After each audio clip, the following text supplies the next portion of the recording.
Chapter 2. I meet some fishy relatives. Demigod dreams suck.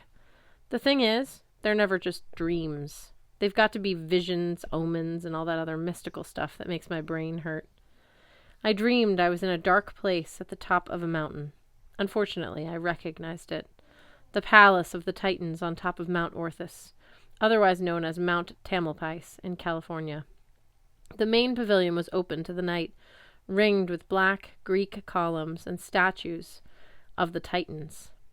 Torchlight glowed against the black marble floor. In the center of the room, an armored giant struggled under the weight of a swirling funnel cloud, Atlas, holding up the sky.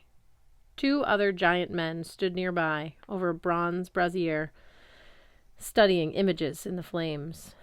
"Quite an explosion," one said. He wore black armor, studded with silver dots, like the Starry Night. His face was covered in a war helm, and with a ram's horn curling on either side.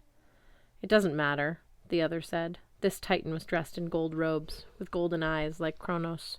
His entire body glowed. He reminded me of Apollo, god of the sun, except the Titan's light was harsher, and his expression crueler. "The gods have answered the challenge. Soon they will be destroyed." The images in the fire were hard to make out. Storms, buildings crumbling, mortals screaming in terror. "I will go east to marshal our forces," the Golden Titan said. "Cryos, you shall remain and guard Mount Orthus." The ram-horn dude grunted. "I always get the stupid jobs. Lord of the South, Lord of Constellations. Now I get to babysit Atlas. Well, you have all the fun." Under the whirlwind of clouds, Atlas bellowed in agony. "Let me out, curse you! I am your greatest warrior! Take my burden, so I may fight!" "Quiet!" the Golden Titan roared. "You had your chance, Atlas. You failed. Kronos likes you just where you are. As for you, Cryos, do your duty." "And if you need more warriors?" Cryos asked. "Our treacherous nephew in the tuxedo will not do you much good in a fight." The Golden Titan laughed. "Don't worry about him. Besides, the gods can barely handle our first little challenge. They have no idea how many others we have in store. Mark my words, in a few days' time, Olympus will be in ruins, and we will meet here again to celebrate the dawn of the Sixth Age." The Golden Titan erupted into flames and disappeared. "Oh, sure," Cryos grumbled. "He gets to erupt into flames. I get to wear these stupid ram's horns." The scenes shifted. Now I was outside the pavilion, hiding in the shadows of a Greek column. A boy stood next to me, eavesdropping on the Titans. He had dark, silky hair, pale skin, and dark clothes. My friend, Nico D'Angelo, the son of Hades. He looked straight at me, his expression grim. "You see, Percy?" he whispered. "You're running out of time. Do you really think you can beat them without my plan?" His words washed over me, as cold as an ocean floor, and my dreams went black. "Percy?" a deep voice said. My head felt like it had been microwaved in aluminum foil. I opened my eyes and saw a large, silvery, shadowy figure looming over me. "Beckendorf?" I said hopefully. "No, brother." My eyes refocused. I was looking at a cyclops, a misshapen face, ratty brown hair, one big brown eye full of concern. "Tyson?" My brother broke into a toothy grin. "Yay! Your brain works!" I wasn't sure. My body felt weightless and cold. My voice sounded wrong. I could hear Tyson, but it was more like I was hearing vibrations inside my skull, not the regular sounds. I sat up, and a gossamer sheet floated away. I was on a bed, made of silky woven kelp, in a room paneled with abalone shell. Glowing pearls the size of basketballs floated around the ceiling. It provided light. I was underwater. Now, being the son of Poseidon and all, I was okay with this. I can breathe underwater just fine, and my clothes don't get wet unless I want them to. But it was still a bit of a shock when a hammerhead shark drifted through the bedroom window, regarded me, and then swam calmly out of the opposite side of the room. "Where?" "Daddy's palace," Tyson said. Under different circumstances, I would have been excited. I'd never visited Poseidon's realm, and I'd been dreaming about it for years, but my head hurt. My shirt was still speckled with burn marks from the explosion. My arm and leg wounds had healed. Just being in the ocean can do that for me. Given enough time, but I still felt like I'd been trampled by a Lastragonian soccer team in cleats. Shh! How long? We found you last night, Tyson said, sinking through the water. The Princess Andromeda? Went kaboom, Tyson confirmed. Beckendorf was on board. Did you find... Tyson's face darkened. No sign of him. I am sorry, brother. I stared out the window into deep blue water. Beckendorf was supposed to go to college in the fall. He had a girlfriend, lots of friends, his whole life ahead of him. He couldn't be gone. Maybe he'd made it off the ship, like I had. Maybe he'd jumped over the side, and what? He couldn't have survived a 100-foot fall into the water like I could. He couldn't have put enough distance between himself and the explosion. I knew in my gut he was dead. He'd sacrificed himself to take out the Princess Andromeda, and I had abandoned him. I thought about my dream, the Titans discussing the explosions as if it didn't matter. Nico D'Angelo warned me that I would never beat Kronos without following his plan. A dangerous idea I'd been avoiding for more than a year. A distant blast shook the room. Green light blazed outside, turning the whole sea as bright as noon. What was that? I asked. Tyson looked worried. Daddy will explain. Come. He is blowing up monsters. The palace might have been the most amazing place I'd ever seen if it hadn't been in the process of getting destroyed. We swam to the end of a long hallway and shot upward on a geyser. As we rose over the rooftops, I caught my breath. Well, if you can catch your breath underwater. The palace was as big as the city on Mount Olympus, with wide courtyards, gardens, columned pavilions. The gardens were sculpted with coral colonies and glowing sea plants.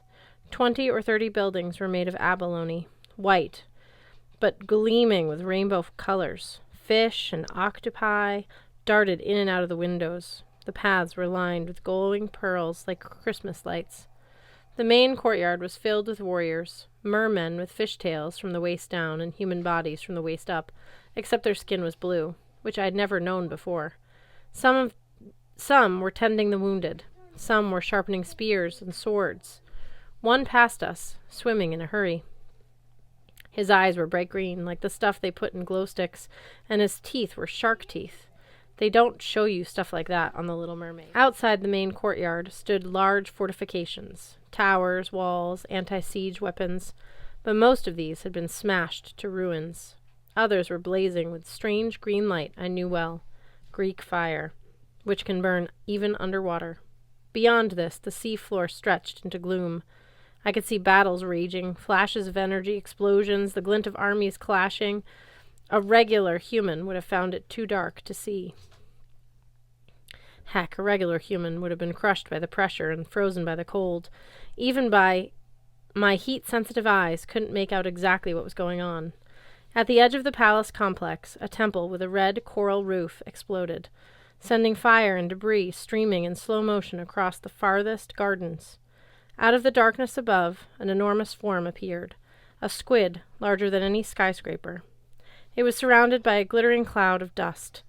At least, I thought it was dust, until I realized it was a swarm of mermen trying to attack the monster.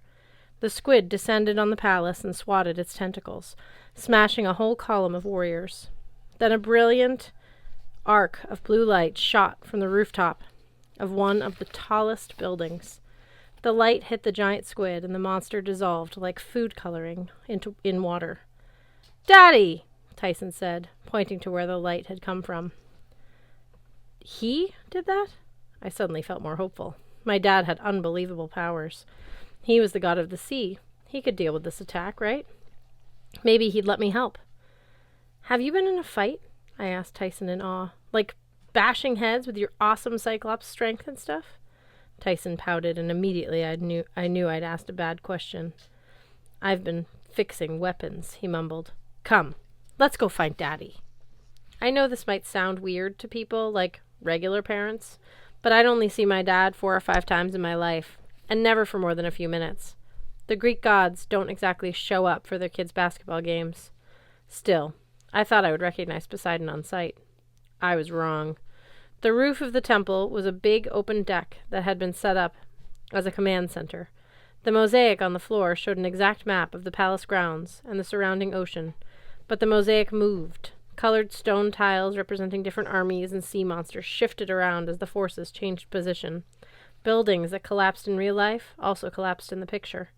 Standing around the mosaic, grimly studying the battle, was a strange assortment of warriors, but none of them looked like my dad.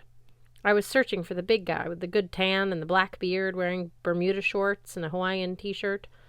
There was nobody like that. One guy was a merman with 2 fishtails instead of 1. His skin was green, his armor studded with pearls. His black hair was tied into a ponytail, and he looked young, though it was hard to tell with non-humans. They could be 1,000 years old or 3. Standing next to him was an old man with a bushy white beard and gray hair. His battle armor seemed to weigh him down. He had green eyes and smile wrinkles around his eyes, but he wasn't smiling now. He was studying the map and leaning on a large metal staff. To his right stood a beautiful woman in green armor with flowing black hair and strange little horns like crab claws. And there was a dolphin, just like a regular dolphin, but it was staring at the map intently. "Delphin," the old man said, "send Palimon and his legion of sharks to the western front. We have to neutralize those Leviathians." The dolphin spoke a chattering noise, but I could understand it in my mind. "Yes, Lord." It sped away. I looked in dismay at Tyson, and then back at the old man. It didn't seem possible. But, Dad? I asked. The old man looked up. I recognized the twinkle in his eyes. But his face? He looked like he'd aged 40 years. "Hello, Percy." What happened to you?" Tyson nudged me. He was shaking his head so hard I was afraid it would fall off, but Poseidon didn't look offended. "It's all right, Tyson," he said. "Percy, excuse my appearance. The war has been hard on me." "But you're immortal," I said quietly. "You can look any way you want." "I reflect the state of my realm," he said, "and right now that state is quite grim. Percy, I should introduce you. I'm afraid you just missed my lieutenant, Delphin, god of the dolphins. And this is my, wife, Amphitrite."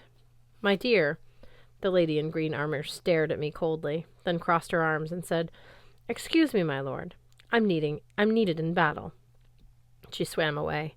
I felt pretty awkward, but I guess I couldn't blame her. I never thought about it much, but my dad had an immortal wife.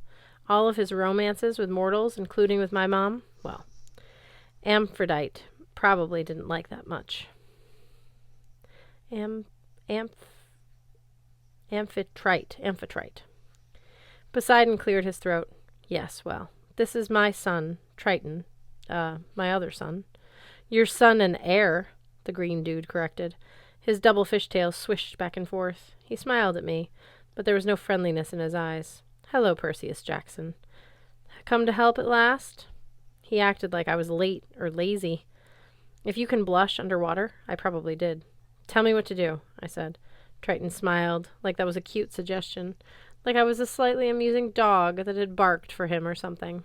He turned to Poseidon. "I will see to the front line, father. Don't worry. I will not fail." He nodded politely to Tyson. How come I didn't get that much respect? Then he shot off into the water. Poseidon sighed. He raised his staff, and it changed into his regular weapon, a 3-pointed Triton. The tips glowed with blue light, and the water around it boiled with energy. "I'm sorry about that," he told me. A huge sea serpent appeared from above us and spiraled down toward the roof.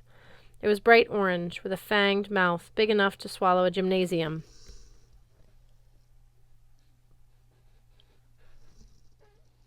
Hardly looking up, Poseidon pointed his trident at the beast and zapped it with blue energy. Kaboom!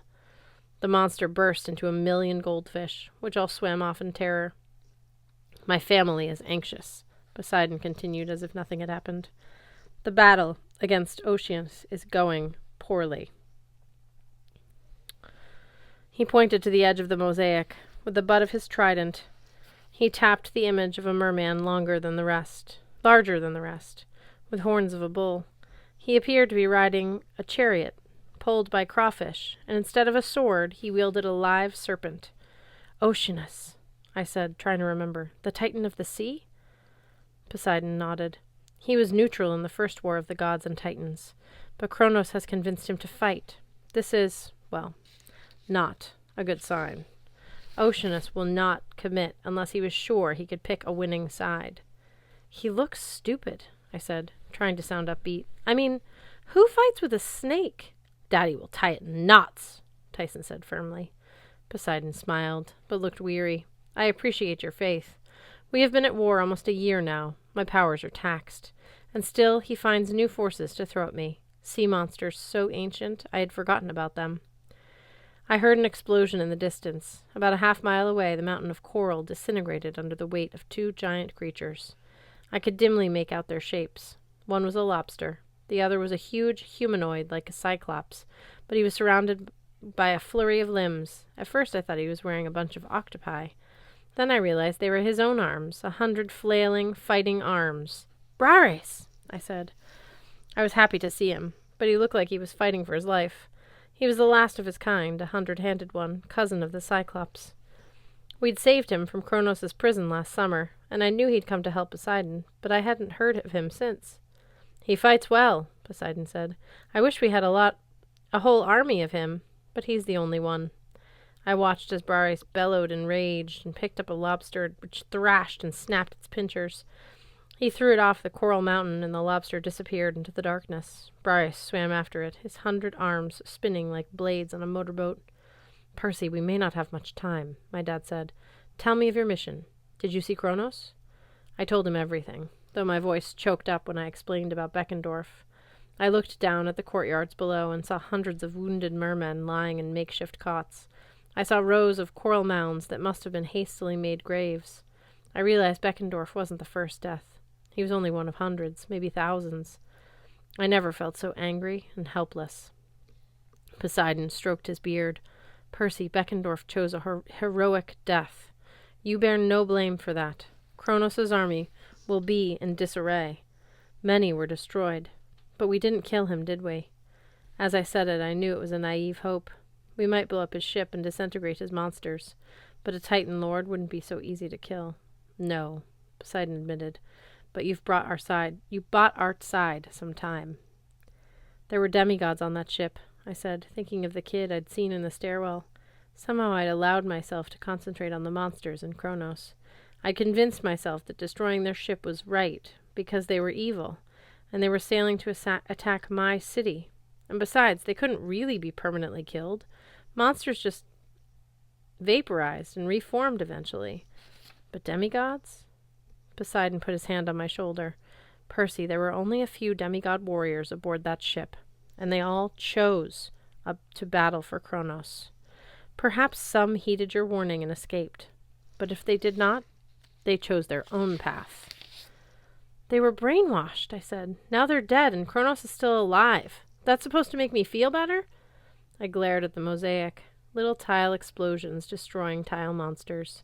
It seemed so easy when it was just a picture. Tyson put his arm around me. If anybody else had tried that, I would have pushed him away, but Tyson was too big and stubborn. He hugged me whether I wanted it or not. "Not your fault, brother. Kronos does not explode good. Next time we will use big stick." "Percy," my father said, "Beckendorf's sacrifice wasn't in vain. You have scattered the invasion force. New York will be safe for a time, which frees the other Olympians to deal with the bigger threat." The bigger threat? I thought about what the Golden Titan had said in my dream. The gods have answered the challenge. Soon they will be destroyed. A shadow passed over my father's face. "You've had enough sorrow for one day. Ask Chiron when you return to camp." "Return to camp? But you're in trouble here. I want to help." "You can't, Percy. Your job is elsewhere." I couldn't believe I was hearing this. I looked at Tyson for backup. My brother chewed his lips. "Daddy, Percy can fight with a sword. He is good." "I know that," Poseidon said gently. "Dad, I can help," I said. "I know I can. You're not going to hold out here much longer." A fireball launched into the sky from behind the enemy lines. I thought Poseidon would deflect it or something, but it landed on the outer corner of the yard and exploded, sending mermen tumbling through the water. Poseidon winced as if he'd been stabbed. "Return to camp," he insisted, "and tell Chiron it is time." "For what?" "You must hear the prophecy. The entire prophecy." I didn't need to ask him which prophecy. I'd been hearing about the great prophecy for years, but nobody would ever tell me the whole thing. All I knew was that I was supposed to make a decision that would decide the fate of the world, but no pressure. What if this is the decision? I said, staying here to fight or leaving? What if I leave, and you... I couldn't say die. Gods weren't supposed to die, but I'd seen it happen. Even if they didn't die, they could be reduced to nearly nothing, exiled, imprisoned in the depths of Tartarus like Kronos had been. Percy, you must go, Poseidon insisted. I don't know what your final decision will be, but your fight lies in the world above. If nothing else, you must warn your friends at camp. Kronos knew your plans. You have a spy. We will hold here. We have no choice. Tyson gripped my hand desperately. I will miss you, brother. Watching us, our father seemed to age another 10 years. Tyson, you have work to do as well, my son. They need you in the armory. Tyson pouted some more. I will go, he sniffled. He hugged me so hard he almost cracked my ribs. Percy, be careful. Do not let monsters kill you dead. I tried to nod confidently, but it was too much for the big guy. He sobbed and swam away toward the armory, where his cousins were fixing spears and swords. You should let him fight, I told my father. He hates being stuck in the armory, can't you tell? Poseidon shook his head. It's bad enough I must send you into danger. Tyson is too young. I must protect him. You should trust him. I said, try not to protect him. Oh, not try to protect him. Poseidon's eyes flared. I thought I'd gone too far, but then he looked down at the mosaic and his shoulders sagged. On the tiles, the mermaid guy with the crawfish chariot was coming closer to the palace. Oceanus approaches, my father said. I must meet him in battle. I've never been scared for a god before, but I didn't see how my dad could face this Titan and win. I will hold, Poseidon promised. I will not give up on my domain. Just tell me, Percy, do you still have my birthday gift I gave you last summer? I nodded and pulled out my camp necklace. It had a bead for every summer I'd been in Camp Half-Blood, but since last year I'd also kept the sand dollar on the cord. My father had given it to me for my 15th birthday. He told me I would know when to spend it, but so far I hadn't figured out what he meant. All I knew was that it didn't fit the vending machines in the school cafeteria. The time is coming, he promised. With luck, I will see you for your birthday next week, and we will have a proper celebration. He smiled, and for a moment I saw the old light in his eyes. Then an entire sea grew dark in front of us. Like an inky storm was rolling in. Thunder cracked, which should have been impossible underwater. A huge icy presence was approaching. I sensed a wave of fear roll through the armies below us. I must assume my true godly form, Poseidon said. Go, and good luck, my son. I wanted to encourage him, to hug him or something, but knew better than to stick around. When a god assumes his true form, the power is so great that any mortal looking on him would disintegrate. Goodbye, Father, I managed. Then I turned away. I willed the ocean currents to aid me. Water swirled around me, and I shot toward the surface at speeds that would have caused any normal human to pop like a balloon. When I looked back, all I could see were flashes of green and blue as my father fought the Titan, and the sea itself was torn apart by the two armies.